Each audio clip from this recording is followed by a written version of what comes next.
모세가 광야에서 뱀을 든 것 같이 인자도 들려야 하리니 이는 저를 믿는 자마다 영생을 얻게 하려 하심이니라. 하나님이 세상을 이처럼 사랑하사 독생자를 주셨으니 이는 저를 믿는 자마다 멸망치 않고 영생을 얻게 하려 하심이니라.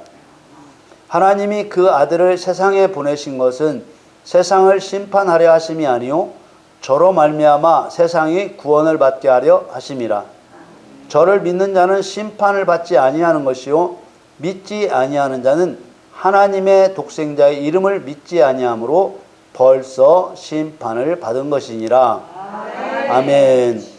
사랑하는 성도 여러분, 하나님이 세상을 이처럼 사랑하사 독생자를 주셨으니 이는 저를 믿는 자마다 멸망치 않고 영생을 얻게 하려 하심이니라.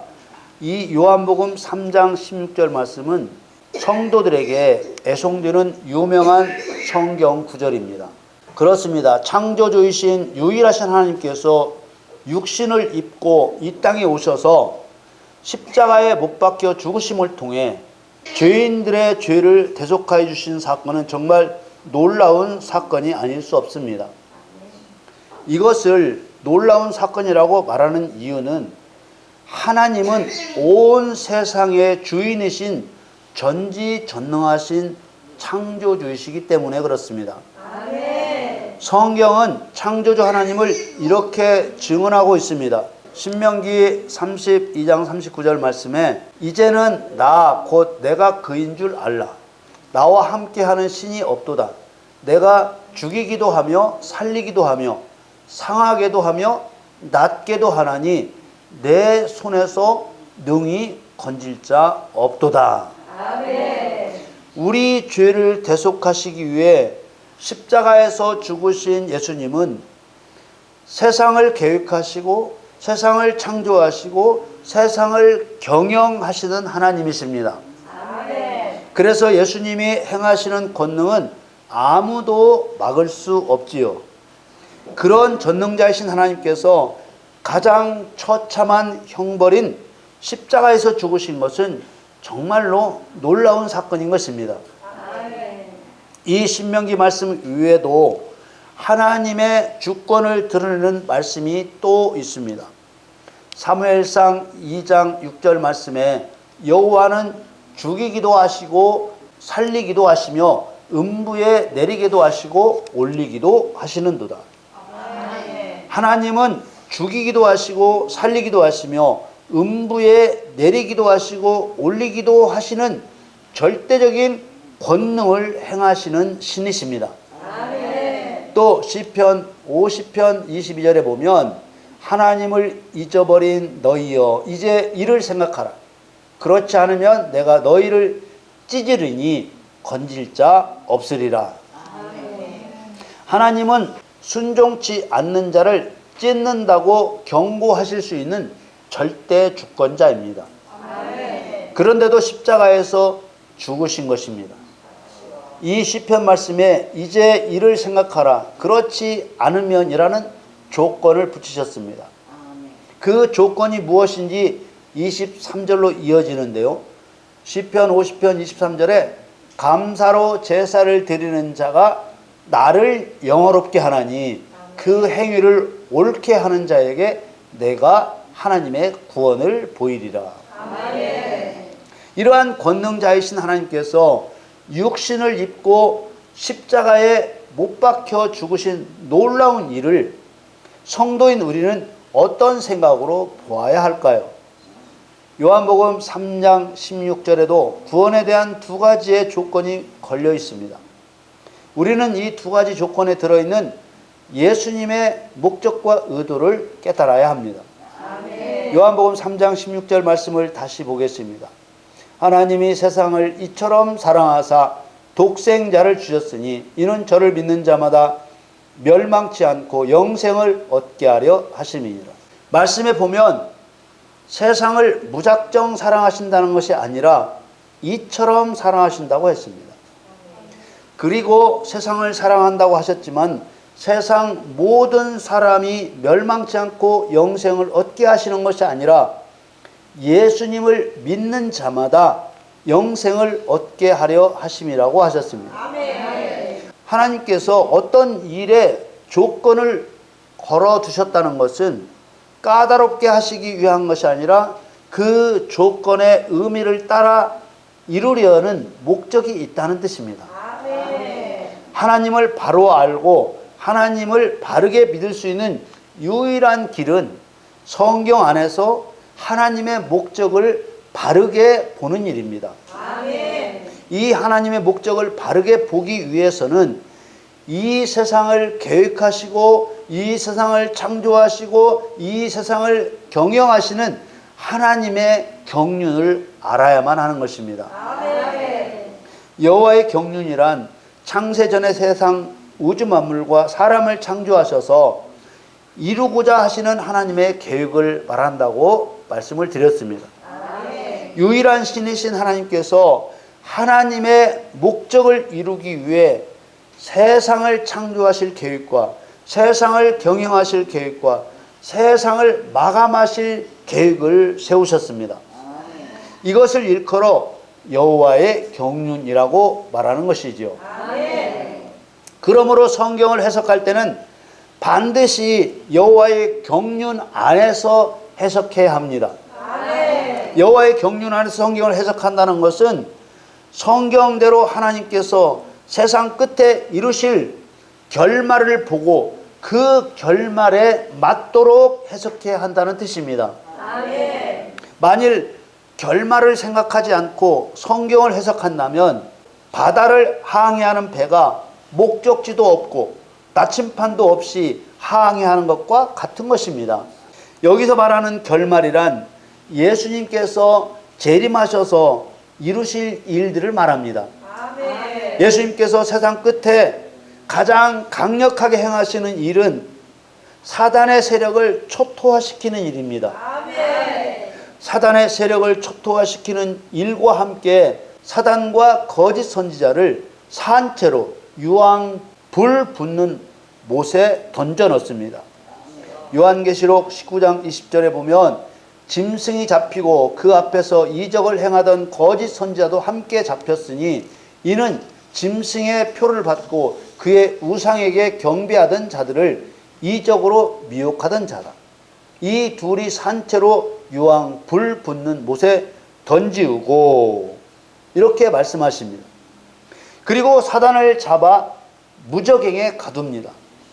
요한계시록 20장 2절 3절 말씀에 용을 잡으니 곧 옛뱀이요 마귀요 사단이라 잡아 1000년 동안 결박하여 무저갱에 던져 잠그고 그 위에 인봉하여 1000년이 차도록 다시는 만국을 미혹하지 못하게 하였다가 그 후에는 반드시 잠깐 노이리라. 그리고 사람은 누구를 막론하고 어린 양의 생명책에 기록된 자들만이 천국에 들어갑니다. 이 어린 양의 생명책에 기록되어 천국에 들어가는 사람은 하나님을 의지하여 사단의 세력과 싸워 이긴 성도들입니다. 요한계시록 21장 7절 말씀에 이기는 자는 이것들을 유업으로 얻으리니 나는 저의 하나님이 되고 그는 내 아들이 되리라. 그리고 이 세상은 불타 없어지게 되는 것이죠. 베드로후서 3장 7절 말씀에 이제 하늘과 땅은 그 동일한 말씀으로 불사르기 위하여 간수하신 바 되어 경건치 아니한 사람들의 심판과 멸망의 날까지 보존하여 두신 것이니라. 이것이 예수님 재림하셔서 행하실 일들입니다. 이것이 바로 하나님 경륜의 목적인 것입니다. 만일 예수님 재림하셔서 이루시는 이것이 창세 전에 세우신 경륜의 목적이 아니라고 한다면 그것은 하나님을 모독하는 일입니다.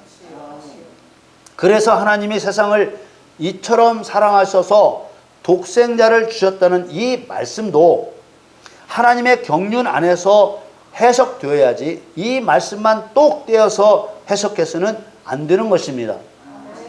이 말씀만 똑 떼어서 보게 되면 마치 하나님께서 세상 모든 사람을 구원하셔서 영생을 주실 것처럼 오해하게 되는 것입니다.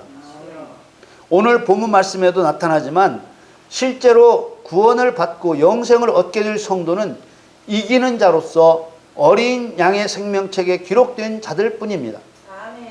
오늘 본문에는 이는 저를 믿는 자마다라는 말씀과 영생을 얻게 하려 하심이니라 라는 말씀이 두 번 반복되어 나옵니다. 먼저는 14, 15절에 나오고 그 다음에 이어서 16절에 나오죠. 자, 먼저 요한복음 3장 14, 15절을 보겠습니다. 모세가 광야에서 뱀을 든 것 같이 인자도 들려야 하리니 이는 저를 믿는 자마다 영생을 얻게 하려 하심이니라. 여기서 나타내려고 하시는 하나님의 의도는 모세가 광야에서 뱀을 든 것 같이 십자가에 못 박히시는 예수님을 믿는 자가 영생을 얻는다는 것입니다. 이 말씀을 이해하려면 모세가 광야에서 뱀을 든 사건이 어떤 사건인지 알아야 되겠죠. 이스라엘 백성들이 애굽에서 나와서 행진할 때 일이었습니다. 민수기 21장 4절 말씀에 보면 백성이 호르산에서 진행하여 홍해 길로 쫓아 에돔 땅을 둘러 행하려 하였다가 길로 인하여 백성의 마음이 상하니라. 호르산은 이스라엘 백성들이 행진 중에 머물렀던 곳이었어요. 에돔의 변방에 있는 산입니다. 그런데 그곳에서 에돔을 통과하면 가나안이 가까운 길인데 에돔 밖으로 멀리 돌아가라고 하시니까 백성들의 마음이 상하게 되었다는 것입니다. 그래서 이것저것 원망을 하게 된 것이죠. 우리는 먼저 이 출애굽 사건이 신약시대의 거울이자 모형이라는 사실을 꼭 기억해야 합니다. 이들이 원망했던 말들을 들어보십시오. 민수기 21장 5절에 백성이 하나님과 모세를 향하여 원망하되 어찌하여 우리를 애굽에서 인도하여 올려서 이 광야에서 죽게 하는고 이곳에는 식물도 없고 물도 없도다. 우리 마음이 이 박한 식물을 싫어하노라 하매. 물론 목적지인 가나안까지 가려면 겪어야 할 일들이 많았겠지요. 그렇지만 하나님께서는 이들의 옷이 해지지 않게 하셨으며 발이 부르트지 않게 하셨고 먹을 것을 공급해 주셨습니다. 더구나 견딜 수 없는 애굽 바로의 억압으로 인한 고통에서 건져주신 것이 아닙니까?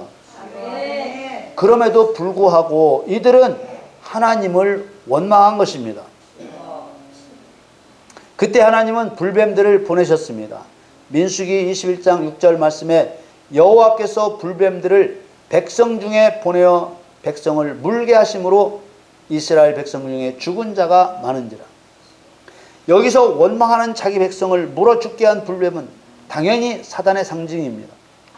불뱀에 물려 백성들이 죽게 되자 백성들은 자기들의 죄를 예수 그리스도의 예표인 모세에게 자복하고 여호와께 기도해 달라고 간청합니다.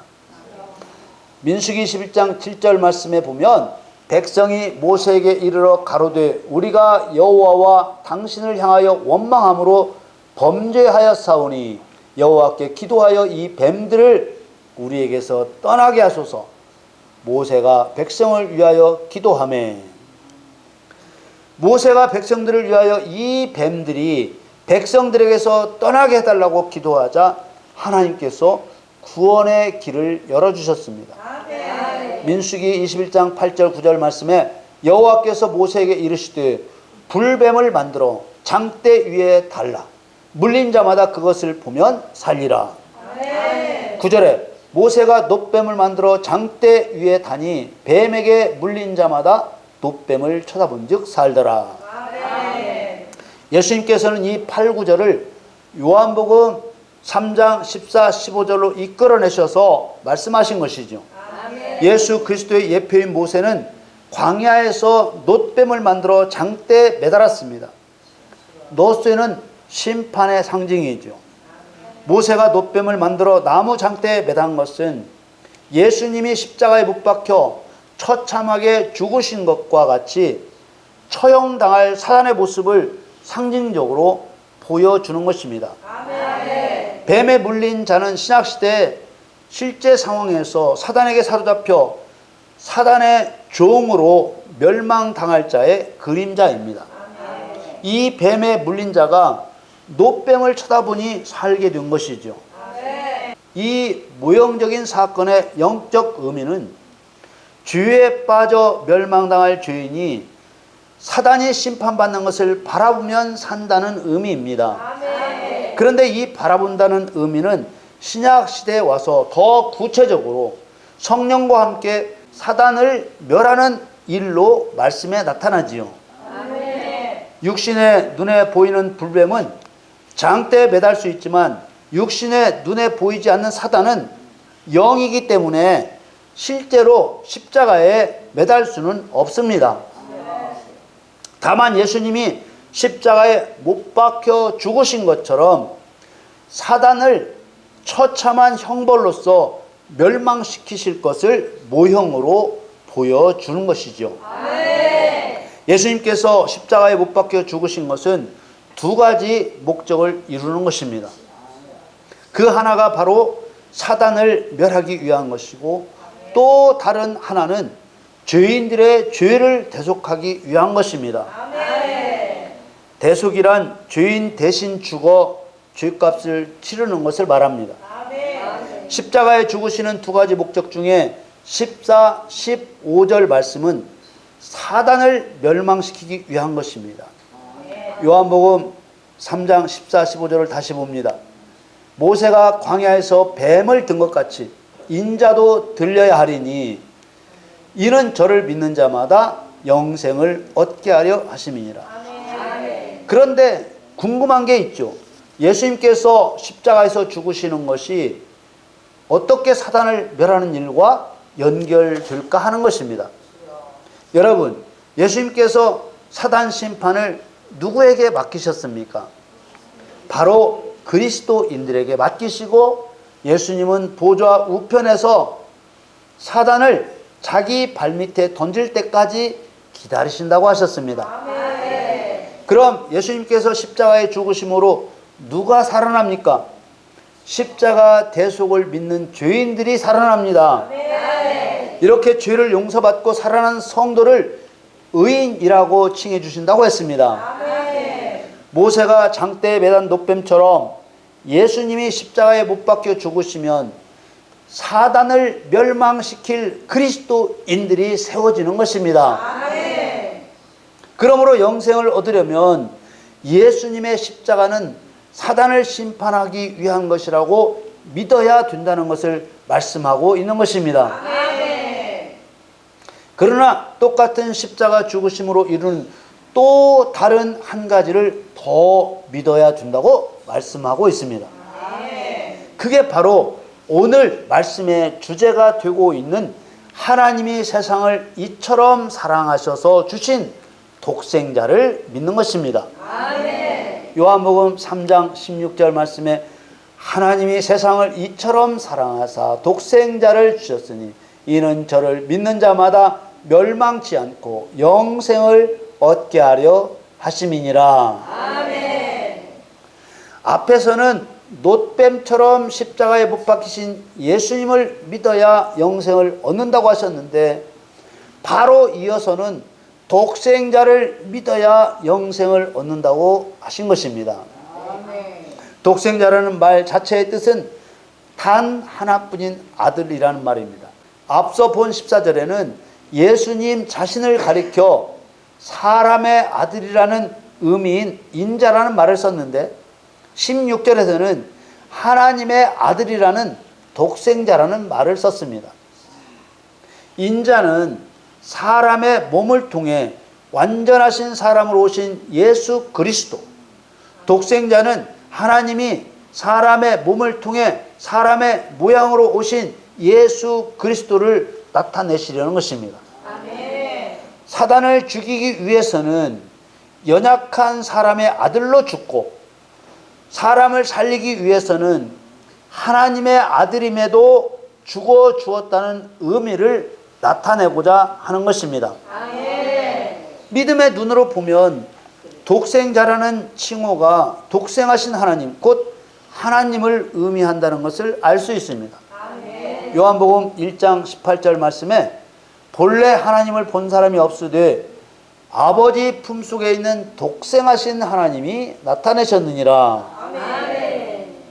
독생자라는 표현은 사람의 육신을 입고 자신을 나타내신 하나님이라는 뜻으로 사용되는 칭호인 것입니다.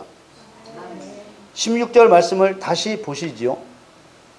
하나님이 세상을 이처럼 사랑하사 독생자를 주셨으니 이는 저를 믿는 자마다 멸망치 않고 영생을 얻게 하려 하심이라. 하나님이 세상을 이처럼 사랑하사 그랬습니다. 여기서 말하는 이처럼이라는 말은 이런 방식으로라는 의미입니다. 하나님이 세상을 이런 방식으로 사랑하셨다는 뜻이지요. 이처럼이라는 말보다는 좀 더 구체적인 표현이 되었습니다. 그럼 이런 방식이란 어떤 방식인가요? 하나님이신 예수님께서 십자가에 못 박혀 죽으시는 방식을 말씀하고 있는 것입니다. 그 방식 안에는 사단에 대한 심판과 죄인에 대한 구원이 들어있는 것이지요. 우리는 예수님이 이 세상에 오셔서 왜 출애굽 때 광야에서 있었던 불뱀과 놋뱀을 장대에 매달았던 사건과 연결해서 말씀을 하셨는지를 이해해야 하는 것입니다. 당연히 구약시대의 그 모형적 사건이 신약시대에 예수님께서 십자가로 행하실 실제적인 일이었기 때문에 다시 한번 강조하면 하나님이 세상을 이처럼 사랑하사는 하나님이 십자가에 못 박혀 죽으시는 방식으로 세상을 사랑하사라는 말입니다. 그 십자가의 죽으심은 진리로서 사단의 거짓말을 깨뜨리고 멸망시키는 심판 계획이 들어있고, 동시에 은혜로서 죄인의 죄를 대속하는 구원이 들어있는 것입니다. 이 영적 흐름이 창세기에서부터 요한계시록까지 일관되게 흐르고 있는 것입니다. 그래서 말씀이 육신이 되어 오신 예수님에게 은혜와 진리가 충만하다고 한 것이죠. 요한복음 1장 14절 말씀에 말씀이 육신이 되어 우리 가운데 거하심에 우리가 그 영광을 보니 아버지의 독생자의 영광이요 은혜와 진리가 충만하더라. 구원과 영생을 말할 때 막연하게 믿는다고 하면 구원을 얻고 영생을 얻는 것이 아닙니다. 예수 그리스도가 무슨 목적으로 십자가에 못 박혀 죽으셨는지 알고 믿는 그 믿음으로만 죄사함의 구원을 얻고 영생을 얻는 것입니다.